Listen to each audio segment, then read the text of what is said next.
మీ సంపూర్ణ ప్రేమకు నోచుకున్న ఓ వ్యక్తి మరణం వల్ల సంభవించే వియోగ బాధ హఠాత్తుగా సర్వనాశనం జరిగినట్లు అత్యంత తీక్షణమైన క్షోభ మీకు కలిగిస్తూ ఎప్పుడైనా మీ అనుభవానికి వచ్చిందా? మబ్బుల వెనక్కు జారిన సూర్యబింబం మళ్ళీ ఎప్పటికీ మీకు కనిపించదేమోనన్న వేదన ఎప్పుడైనా కలిగిందా? అత్యంత ప్రీతిపాత్రుడైన వ్యక్తి మరణం నిజంగా దుఃఖపూరితమే. మీకే కాదు, ముందుగా వెళ్ళిపోయిన వారికి కూడా. మీ ఆవేదన పాశాలు వాళ్ళను కిందకు గుంజుతూ ఉంటాయి కాబట్టి. మీకు దుఃఖాన్ని, నైరస్యాన్ని కలిగించే విషయాలను మనం ఇప్పుడు చర్చించుకోబోతున్నాం ఈ పాఠంలో. మన దృక్పథం సవ్యమైనదైతే మృత్యువు మిమ్మల్ని బాధించదు. మరణించిన వారి కోసం మీరు శోకించరు. మనం బాగా ఇష్టపడే వ్యక్తి మరణం అని మనం అనుకునే స్థితిని అందుకున్నాడని అర్థం కాగానే ఏమేం జరుగుతుందో ముందుగా చూద్దాం. ఏ చీకు చింత లేకుండా మన పనులు మనం చేసుకుంటూ కాలం గడుపుతూ ఉంటాం. ఉన్నట్టుండి ఆకాశం నుంచి పిడుగుపడ్డట్టు ఓ దుర్వార్తను మనం వింటాం. మనకు బాగా ఇష్టమైన వాళ్ళు పోయారని వెంటనే మన నాడి కొట్టుకునే వేగం పెరుగుతుంది. మన కళ్ళ నుంచి అశ్రువులు స్రవించడానికి సిద్ధపడుతూ ఉంటాయి. మన ఆవేదనను తగ్గించే ప్రయత్నం చేస్తూ. మామూలుగా ఆహ్లాదకరంగా దర్శనమిచ్చే గులాబీ వర్ణాలన్నీ మాయమైపోవడమే కాకుండా దివ్యమైన వెలుగుల్ని ప్రసరించే సూర్యబింబాన్ని వర్షకాలపు కారుమబ్బులు చుట్టుముట్టినట్లు మన చుట్టూ దుఃఖము, నైరస్యాలే ఆవరించుకొని ఉంటాయి. ఇప్పుడు మనం మన పాత స్నేహితులైన ఎలక్ట్రానులను కలుసుకుంటాం. ఎందుకంటే ఉన్నట్లుండి మనం దుఃఖపూరితులమైతే మన మెదళ్లలో తయారయ్యే విద్యుత్ పరిమాణం కూడా మారిపోవచ్చు. వోల్టేజీ మారడమే కాకుండా విద్యుత్ ప్రసరించే దిశ కూడా మారిపోవచ్చు. అప్పుడు మన దృక్పథం మారిపోతుంది. సంతోషంగా ఉన్నప్పుడు గులాబీ రంగు కళ్ళద్దాలలోంచి ప్రపంచాన్ని చూస్తున్నట్లు అనిపించిన మనకు ఈ చావు వార్త వినగానే నల్ల కళ్ళద్దాలు పెట్టుకొని చూస్తున్నట్లు అనిపించి ప్రతి విషయము మనలను కృంగదీస్తూ ఉంటుంది. భౌతిక ప్రపంచంలో సాధారణంగా జరిగే స్వాభావికమైన మార్పు ఇది. సూక్ష్మ లోకాలలో కూడా మనం కృంగిపోయే ఉంటాం. ఉత్తమ పదాన్ని అందుకున్న మన స్నేహితుడిని పరామర్శ చేయాలని ప్రయత్నిస్తున్న మన ప్రయత్నానికి తీవ్ర విఘ్నం కలిగిస్తూ మన స్థూల దేహం మన సూక్ష్మ శరీరాన్ని బలంగా భూమి మీదకు లాగుతూ ఉండడం వల్ల మన స్నేహితుడు ఎవరైనా ఓ దూరదేశానికి వెళ్ళిపోయినా మనకు ఎంతో దుఃఖం కలుగుతుంది. భూమి మీద మనం మనల్ని మనమే ఓదార్చుకుంటాం. ఓ ఉత్తరం రాసో, టెలిగ్రామ్ ఇచ్చో, టెలిఫోన్ చేసో ఆ స్నేహితుడి కుశలం కనుక్కోవచ్చు కదా అనే ఆలోచనతో ఉంటాం. అయితే మృత్యువు వాత పడ్డాడని మనం చెప్పుకుంటున్న వ్యక్తితో మాట్లాడే అవకాశం ఏమాత్రము ఉన్నట్టు మనకు అనిపించదు. చనిపోయిన వాళ్ళు మనకు అందుబాటులో ఉండరని మీరు అనుకుంటున్నారా? మీరు గొప్ప పొరపాటు పడ్డారని సంతోషంతో తెలుసుకోండి. ప్రపంచంలోని అనేక ప్రఖ్యాత పరిశోధనాలయాలలో చాలామంది విజ్ఞాన శాస్త్ర పరిశోధకులు మరణించిన వాళ్లతో లేదా వాళ్ళ శరీరాలను వదిలిపెట్టి వెళ్ళిపోయిన వాళ్లతో మాట్లాడడానికి ఉపయోగపడే ఓ పరికరాన్ని నిర్మించడానికి శాయశక్తులా ప్రయత్నాలు చేస్తున్నారని మేము మీకు తెలియజేస్తున్నాం. ఈ ప్రయత్నాలు పగటి కలలు వంటివి కావు. అభూత కల్పనను వర్ణించే ఆలోచన కాదు. చాలా కాలం నుంచి వినిపిస్తున్న ఓ వదంతి లాంటి వార్త. ఈ పరిశోధనలకు సంబంధించిన జ్ఞానం అచిరకాలంలోనే అందరికీ వ్యక్తం చేయబడవచ్చు. చనిపోయిన వాళ్లతో సంబంధాలను కల్పించుకునే రోజు వచ్చేలోగా మీరు ఎంతో మేలు వాళ్ళకి చేయవచ్చు. ఒక మనిషి శరీరం తన వ్యాపారాలను ఒక్కొక్కటిగా తగ్గించేసుకొని పూర్తిగా ఆగిపోయిన తరువాత ఆ వ్యక్తి మరణించినట్లు మనం చెబుతూ ఉంటాం. మానవుడి మెదడుకు తగినంత ప్రాణవాయువు అందకపోతే కొన్ని నిమిషాల కన్నా ఎక్కువసేపు పనిచేయలేదు. ఈ విషయం గురించి మనం ఇదివరకే చర్చించుకొని నేర్చుకొని ఉన్నాం. శరీరంలో మొట్టమొదటగా మెదడు చనిపోతుంది. మెదడు పనిచేయడం ఆగిపోయిన తరువాత మిగతా శరీరం మరణించడం అనివార్యం. ఈ చావును మేము ఇలా నెమ్మదిగా సాగదీస్తూ ఉండడానికి ఓ ప్రత్యేకమైన కారణం ఉంది. ఓ మనిషి మెదడు మరణించిన తరువాత మిగతా అవయవాలకు మెదడు నుంచి అందాల్సిన ఆజ్ఞలు, సలహాలు అందవు. సంకేతాలు అన్నీ ఆగిపోయి నిశ్శబ్దం ఏర్పడుతుంది. డ్రైవర్ దిగిపోయి వెళ్ళిపోయిన తరువాత రోడ్డు మీద నిశ్శబ్దంగా నిలబడి ఉన్న కారులాగా అవయవాలన్నీ కదలకుండా ఆగిపోయి ఉంటాయి. డ్రైవర్ ఇగ్నిషియన్, కారు నడపడానికి ఉపయోగపడే విద్యుత్ను ఆపివేసి దిగిపోయిన తరువాత ఇదివరకు నడుస్తున్న వేగం వల్ల ఇంజన్లోంచి కొంచెం సేపు చక్రాలు తిరిగే చప్పుడు వినిపించి తరువాత అవి కూడా ఆగిపోతాయి. తరువాత ఇంజన్ చల్లబడడం ప్రారంభమవుతుంది. ఆ విధంగా ఇంజన్ చల్లబడుతున్నప్పుడు సంకోచిస్తున్న లోహాలు చేసే చిన్న చిన్న చప్పుళ్ళు మెల్లమెల్లగా వినిపిస్తాయి. ఇదే విధంగా మానవ శరీరంలోనూ జరుగుతుంది. ఒక్కో అవయవం పాడైపోయి నిస్తేజం అయిపోతూ ఉంటుంది. అప్పుడు కూడా శరీరంలోంచి కొన్ని చిన్న చిన్న చప్పుళ్ళు కండరాలు బిగుసుకుపోతున్నప్పుడు రావచ్చు. 3 రోజుల సమయం తీసుకొని సూక్ష్మ శరీరం కొంచెం కొంచెంగా స్థూల శరీరం నుంచి పూర్తిగా విడిపడి బయటకు వచ్చేస్తుంది. శరీరంతో ఉన్న అన్ని సంబంధాలను తెంపేసుకుంటుంది.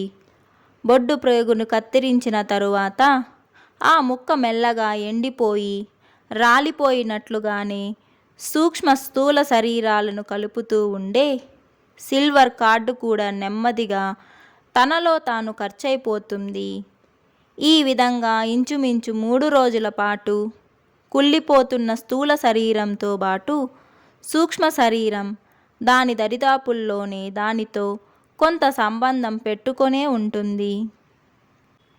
ఓ మనిషి మరణించిన తరువాత ఇలాంటి ఏ అనుభవం కలుగుతుంది? పరుపు మీద ఆ మనిషి శరీరం ఉంటుంది.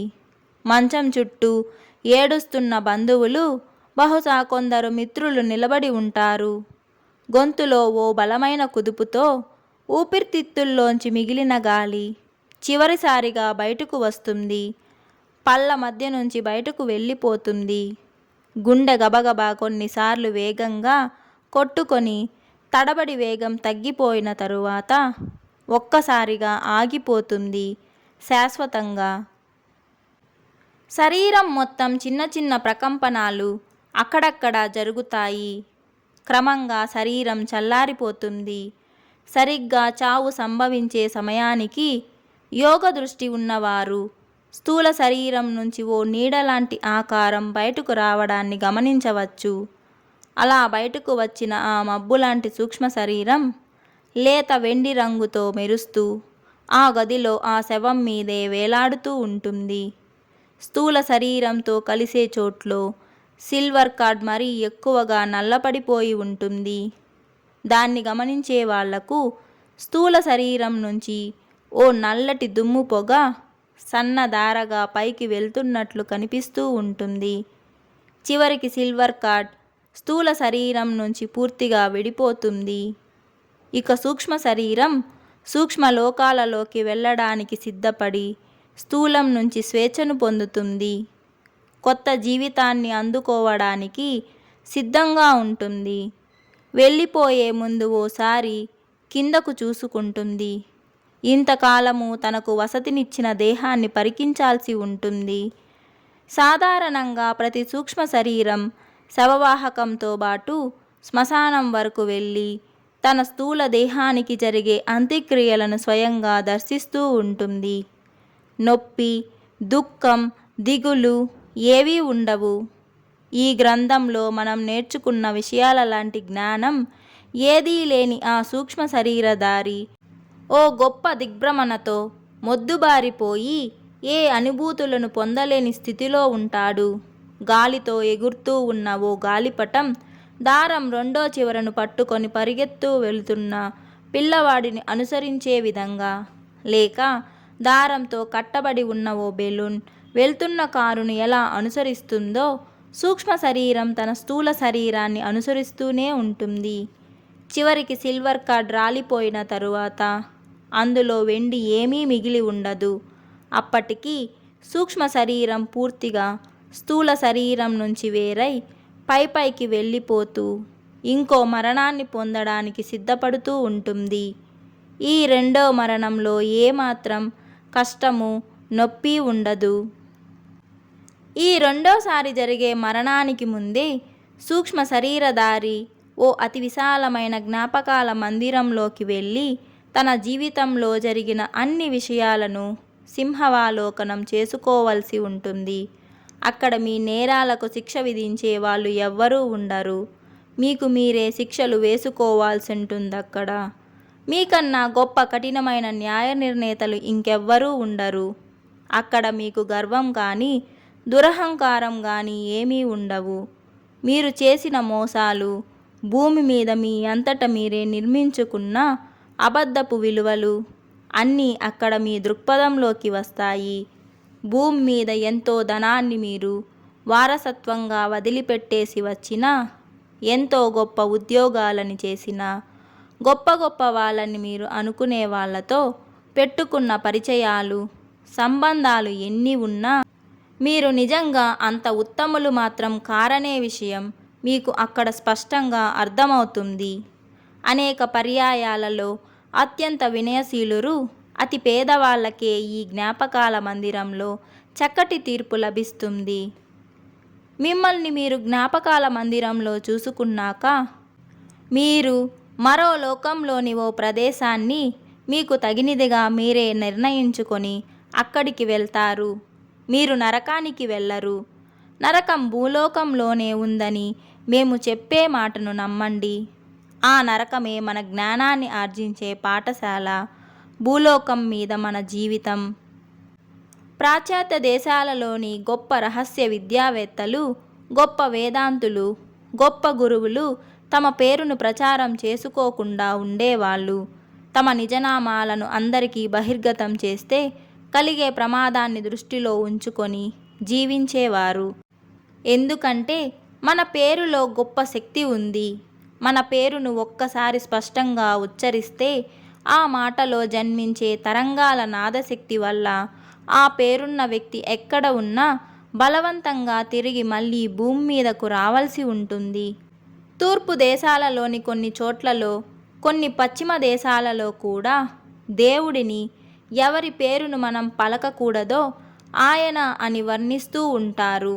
అందరూ దేవుడిని పేరు పెట్టి పిలుస్తూ ఉంటే ఆ విశ్వనాథుడు ఎప్పుడు భయంకరమైన ఓ హింసను అనుభవిస్తూ ఉండాల్సి వస్తుంది. అనేక మంది గురువులు తాము మరో సన్యాస నామాన్ని స్వీకరిస్తూ ఉంటారు. ఈ రెండో పేరు మొదటి పేరు కన్నా విభిన్నమైన ధ్వనులతో నిర్ణయింపబడి ఉంటుంది. గుర్తుంచుకోండి, ప్రతి నామానికి ఓ నాదశక్తి ఉంటుంది, ఓ నాద శృతి ఉంటుంది. ప్రతి పేరును మనం ఉచ్చరించినప్పుడు ఓ నిర్దిష్ట ప్రకంపన, ఓ నిర్దిష్ట తరంగదైర్ఘ్యం ఉన్న ఓ శబ్దం పుడుతుంది. ఈ శబ్దశక్తి అత్యంత శక్తివంతమై ఉంటుంది. ఎవరైనా తమ నామాన్ని సరిగ్గా పలికితే చాలు, ఆ వ్యక్తి ఎక్కడ ఉన్నా సరే, ఏ పని చేస్తున్నా సరే, ఒక్కసారిగా చేస్తున్న పని మీద ధ్యాస తప్పిపోతుంది. తిరిగి మళ్ళీ చూడాల్సి వస్తుంది. చనిపోయిన వాళ్ళ కోసం మనం బాధపడుతూ శోకిస్తూ ఉంటే ఆ శోకం చనిపోయిన వాళ్లకు క్షేమకరం కాదు. సుఖంగా ఎక్కడికో వెళ్తున్న వాళ్ళని ఈ శోకం బలవంతంగా వెనక్కి లాక్కొస్తుంది. కట్టుబట్టలతో ఓ వ్యక్తి నదిలో మునిగితే బట్టలు నీళ్లను పీల్చుకొని బరువెక్కి ఆ వ్యక్తినే ఇబ్బంది పెట్టే విధంగా సూక్ష్మ శరీరధారికి ఓ బరువైన బంధం ఒకటి ఈ శోకం వలన ఏర్పడి ఈ సూక్ష్మ శరీరాన్ని భూమి మీదకు లాగుతూ ఉంటుంది. మనం మళ్ళీ ఒకసారి ప్రకంపనాలను గురించి ఆలోచిద్దాం. ఈ భూమి మీద ఉన్న సమస్త జీవరాశుల ఆవిర్భావానికి, సమస్త విశ్వాలలో ఉన్న సమస్త జీవరాశుల ఉనికికి కారణం నిజంగా ఈ ప్రకంపనాలే. ప్రకంపనాలలో అంతర్లీనంగా ఉన్న శక్తిని మనం అర్థం చేసుకోవడానికి ఓ ఉదాహరణను గమనిద్దాం. ఓ పెద్ద వంతెన మీద అనేక మంది సైనికులు నడిచి వెళ్ళాలని అనుకోండి. ఇప్పుడు వీళ్ళందరూ ఆ వంతెనను దాటి వెళ్ళాలంటే ఆ వంతెన మీద మామూలుగా మనుషులు నడిచి వెళ్తున్నట్లే నడవాల్సి ఉంటుంది. చెల్లాచెదురుగా ఓ మందలోని గొర్రెల్లా. ఆ వంతెన చాలా బలమైనది. దీని మీద ఎంతో బరువున్న ఆర్మీ ట్యాంకులు, కొన్ని ట్రైన్లు కూడా వెళ్ళినా మోయగలిగినంత బలం కలిగి ఉంటుంది. ఎంతో బరువు ఉన్న ట్రక్కులైనా వరుసగా దాని మీద వెళ్తున్నా ముందుగా నిర్ణయింపబడినంత వరకు మాత్రమే వ్యాకోచిస్తూ స్థిరంగా నిలబడి ఉంటుంది. ఇప్పుడు ఆ సైనికులందరూ ఒకే క్రమంతో కవాతు చేస్తూ నడిచారంటే ఈ బ్రిడ్జి మొత్తం మొదట నెమ్మదిగా, తరువాత వేగంగా, తరువాత ఇంకా వేగంగా కంపించి ప్రకంపనాలు మరీ ఎక్కువై ఉన్నట్టుండి కుప్పకూలిపోతుంది. ప్రకంపనాలను గురించి మేము ఇవ్వగలిగిన మరో ఉదాహరణ, ఓ వయలిన్ వాద్య విద్వాంసుడు ఎంతసేపు సంగీతాన్ని తన వయలిన్పై పలికించినా సుఖంగా ఉంటుంది. కానీ ఒకే నాదాన్నే కొన్ని క్షణాల పాటు ఒకే స్థాయిలో వాయించాడంటే ఎదురుగా ఉంచబడిన ఓ వైన్ గ్లాస్ ఉన్నట్టుండి పెద్ద చప్పుడు చేస్తూ అత్యంత ఆశ్చర్యకరంగా పేలి ముక్కలైపోవడాన్ని మనం గమనించవచ్చు. ప్రకంపనాలను గురించిన ఉదాహరణకు ఓ చివరి అంచు సైనికుల కవాతు అనుకుంటే రెండో చివరి అంచు సంగతేమిటి? ఓంకారం గురించి ఆలోచిద్దాం. ఎవరైనా ఓం మణి పద్మేహం అని 3 పదాలను ఒకే నాదంతో కొన్ని నిమిషాల పాటు మళ్ళీ మళ్ళీ ఉచ్చరిస్తూ ఉంటే ఓ గొప్ప ప్రకంపనా శక్తిని తమలోనే అనుభవించవచ్చు. కాబట్టి పేర్లకు గొప్ప శక్తి ఉందని గ్రహించండి. ఈ భూమి మీద నుంచి వెళ్ళిపోయిన వాళ్ళని అనవసరంగా మనం పిలవకూడదని గ్రహించండి. మనం మన దుఃఖాన్ని, బాధల్ని వాళ్లకు ఎందుకు పంచాలి? ఇక్కడ ఉన్నప్పుడు వాళ్ళు అనుభవించిన బాధలు వాళ్లకు చాలవా? మనం ఈ భూమి మీదకే వచ్చి ఎందుకు చావాలి అని మీరు అనుకుంటూ ఉండవచ్చు. దీనికి సమాధానం, చావు వల్లే మనిషి పరిశుద్ధుడవుతాడు, కష్టాల వల్లే మనిషి పరిశుద్ధుడవుతాడు. అలాగని మరీ ఎక్కువ కష్టాలు కలగాలనుకోనక్కర్లేదు. ఏ పురుషుడు కానీ, ఏ స్త్రీ కానీ తన శక్తికి మించిన కష్టాలను అనుభవించవలసిన అగత్యం లేదు, రాదు. ఈ సత్యాన్ని ఇదివరకే మేము మీతో చర్చించాము. మన శీలానికి పదును పెట్టడానికి ఎంత కష్టం మనం భరించాల్సి వస్తుందో అంతకన్నా ఎక్కువ కష్టాన్ని ఎవ్వరూ భరించాల్సిన అవసరం కలగదు. ఓ స్త్రీ దుఃఖాన్ని భరించలేక స్పృహ తప్పి పడిపోయిందని అనుకోండి. ఈ స్పృహ తప్పిపోవడం అనేది ఒక సేఫ్టీ వాల్ లాంటిది. ఓ ప్రెషర్ కుక్కర్లో ఆవిరి ఎక్కువైతే ఈ వాల్వ్ తెరుచుకొని ఎక్కువైన ఆవిరిని బయటకు పంపించేసి లోపలి ఒత్తిడిని ఉండవలసినంతే ఉంచుతుంది. అలాగే ఈ మూర్ఛ కూడా ఆ స్త్రీకి మరింత బాధను కలిగించకుండా ఉండడానికే ఈ మూర్ఛ నిర్దేశింపబడి ఉంటుంది. ఎంతో ప్రమాదం నుంచి ఆమెను రక్షిస్తుంది. కొన్నిసార్లు గొప్ప మానసిక క్షోభను అనుభవిస్తున్న వ్యక్తి మొద్దుబారిపోతాడు. ఇక్కడ కూడా పై ఉదాహరణలో లాగే ఈ మొద్దుబారిపోవడం అనేది ప్రకృతి మనకు ప్రసాదించిన వరం. మనల్ని సంస్కరించడానికి, శుద్ధి చేయడానికి ఎంత క్షోభపడాలో అంతకు మించిన కష్టం మనకు ఎదురైతే ఈ వరం మనల్ని రక్షిస్తూ ఉంటుంది. మనం స్పృహలోనే ఉన్నా, అన్ని బాధలు మనకు అర్థమవుతూనే ఉన్నా భౌతికమైన నొప్పి మాత్రం ఉండకుండా మనకు రక్షణ కలిగిస్తుంది. ఓ మరణించిన వ్యక్తికి ఈ రక్షణ అతని కోసం శోకించే వారిలో ఏర్పడే మొద్దుబారే గుణం నుంచి లభిస్తుంది. అలా కాకుండా అందరూ తమ పూర్తి స్వాధీనంలో ఉండి విలపిస్తూ ఉంటే వాళ్ళందరి శక్తి పోగై మరణించిన వారి మీద గొప్ప ఒత్తిడి వస్తుంది. ఓ బలమైన పాశం సూక్ష్మ శరీరాన్ని కిందకు లాగే ప్రయత్నం చేస్తుంది. కొంతకాలం తరువాత మరణించిన వాళ్లతో మాట్లాడగలిగే శక్తిని మనం అందరం పొందబోతామేమో. ఓ టెలిఫోన్ చేసి దూర ప్రాంతాలలో ఉన్న వాళ్లతో సులభంగా మాట్లాడగలిగేటట్లు. ఈ పాఠ్యాంశాన్ని శ్రద్ధగా అధ్యయనం చేసి మీ మీద, సృష్టిలోని గొప్ప శక్తుల మీద విశ్వాసం ఉంచి మీరు కూడా మరణించిన వాళ్ళతో సంభాషించగల శక్తిని సంపాదించుకోగలరు. టెలిపతి ద్వారా ఈ సంభాషణను జరపవచ్చు. యోగ దృష్టి ద్వారా కూడా దీన్ని సాధించవచ్చు. ఆటోమేటిక్ రైటింగ్ అని పిలువబడే ప్రక్రియ ద్వారా కూడా దీన్ని సాధించవచ్చు. ఈ చివరి పద్ధతిని అనుసరించేటప్పుడు ఓ జాగ్రత్తను మనం తీసుకోవాల్సి ఉంటుంది. మన అదుపు తప్పే వక్రీకరణ చెందగలిగే ఊహను అదుపులో ఉంచుకోవాలి. బహుశా మన అచేతనత్వపు మస్తిష్కం నుంచి వస్తున్న ఈ మాటలు అచేతనంగా మనమే కల్పించినవి కాకూడదు. నిజంగా విశ్వంలో ఎక్కడో ఉన్న మరణించిన వ్యక్తి దగ్గర నుంచే మన భావగ్రాహక శక్తి ద్వారా మన అచేతన మస్తిష్కం గ్రహించిన మాటలే అయి ఉండాలి. వాళ్ళను మనం చూడలేము, కానీ మనం వాళ్లకు కనిపిస్తూనే ఉంటాం. ఎప్పుడూ సంతోషంగా ఉండండి. విశ్వాసాన్ని విడిచిపెట్టకండి. విశ్వాసంతో మీరు ఎన్నో మహిమలను ప్రదర్శించగలరు. విశ్వాసంతో పర్వతాలను కదిలించవచ్చు అన్న మాటను మీరు ఎప్పుడూ వినలేదా? విశ్వాసానికి నిజంగా ఆ శక్తి ఉంది. ఇప్పటి వరకు మీరు లోబ్సాంగ్ రంపా రచించిన మరణం లేని మీరు అనే పుస్తకంలో నుంచి 25వ అధ్యాయం మరణం గురించి మీరు తెలుసుకున్నారు. ఈ వీడియో మీకు నచ్చినట్లయితే తప్పకుండా లైక్ చేయండి. అలాగే నా ఛానల్ని ఇంకా మీరు సబ్స్క్రైబ్ చేసుకోకపోతే వెంటనే సబ్స్క్రైబ్ చేసుకోండి. మీ ఎక్స్పీరియన్సెస్ని కమెంట్ సెక్షన్లో మాతో పాటు షేర్ చేసుకోండి. ఈ వీడియోస్ అన్నీ మీరు పెట్టుకొని మెడిటేషన్ చేస్తే మీకు చాలా చక్కగా మెడిటేషన్ అనేది కుదురుతుంది. సో నా ప్రీవియస్ వీడియోస్ని కూడా ఒకసారి చూడండి. సో మీకు నచ్చినట్లయితే సబ్స్క్రైబ్ చేసుకోవడం మాత్రం మర్చిపోవద్దు. ఇంకొక ఇంట్రెస్టింగ్ వీడియోతో మళ్ళీ మీ ముందుకు వస్తాను. అంతవరకు take care and bye bye.